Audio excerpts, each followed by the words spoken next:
क्या बच्चे को अक्षर की पहचान है, मतलब क्या बच्चा लेटर रिकॉग्नाइज कर सकता है, क्यों हमें ये जानना जरूरी है और हम कैसे जाने, इस वीडियो में मैं आपको बताऊंगी।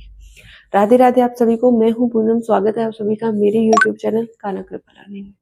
आइए शुरू करते हैं।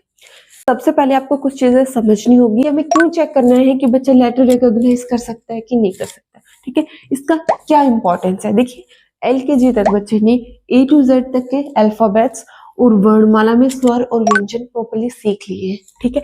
अब जो UKG का कॉन्सेप्ट स्टार्ट होता है, वहां पे बच्चा फोनिक्स और हिंदी की बात करें तो हम मात्राएं सीखना शुरू करते हैं, ठीक है। इस कॉन्सेप्ट को सिखाने के लिए बच्चे को कोई कंफ्यूजन ना हो, इसीलिए हमें चेक करना बहुत जरूरी है कि बच्चा लेटर रिकॉग्नाइज कर सकता है कि नहीं।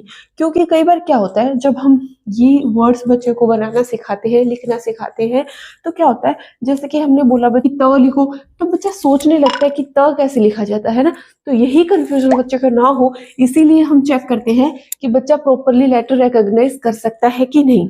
तो मैं अब आपको बताऊंगी 3 ऐसे स्टेप्स जिससे आप चेक कर सकते हैं कि बच्चा अच्छे से लेटर्स की पहचान कर पा रहा है या नहीं कर पा रहा। फर्स्ट स्टेप जो आपको करना है, अगर हम इंग्लिश लैंग्वेज की बात करें, ये आप हर लैंग्वेज के साथ ट्राई कर सकते हैं, मैं इंग्लिश के साथ स्टार्ट करती हूँ।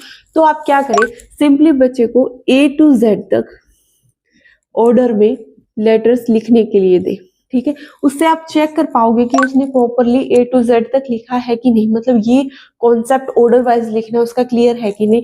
तो इस चीज से हमें वो क्लैरिटी मिल जाएगी, क्योंकि कई बार बच्चा इस ऑर्डर में भी कुछ लेटर्स को मिस कर देता है, गलती बच्चे से हो जाती है, तो उस चीज की क्लियरिटी हमें चाहिए। सेकंड क्या होगा, आप खुद कुछ भी लिखे, जैसे कि आपने लिखा B एज ए डिक्टेशन, बीच बीच में चाहे खुद लिखे।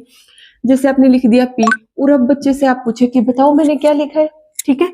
इससे क्या होगा, हमें यह पता चलेगा कि जो लेटर हमने लिखा है, ठीक है, उसे बच्चा समझ पा रहा है कि नहीं समझ पा रहा, पढ़ पा रहा है या नहीं पढ़ पा रहा। तो ये दूसरा स्टेप हमारा उस चीज के लिए यूजफुल होगा। और तीसरा स्टेप में आपको क्या करना है, अब आप बच्चे को बोलोगे लिखने के लिए, ठीक है। आप बोलोगे और बच्चा लिखेगा। अब आप बच्चे को बोलो कि यू लिखो, तो बच्चा यू लिखेगा। इससे हमें क्या समझ में आएगा कि जो हम बोल रहे हैं वो बच्चा समझ रहा है और इस चीज को लिख पा रहा है प्रॉपरली। अगर बच्चा लिख पा रहा है, सुन के लिख पा रहा है, तो हमारे लिए ये चीज क्लियर हो जाती है कि बच्चा सुनकर भी लिख पा रहा है।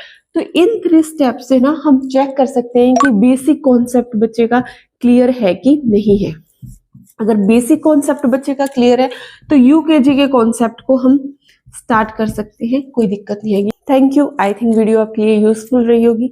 अगर वीडियो पसंद आई हो तो प्लीज लाइक करें, सब्सक्राइब करें और कमेंट करके मुझे बताएं कि आपके लिए हेल्पफुल रही या नहीं रही। Thank you. मिलते हैं अगली वीडियो में। राधे राधे।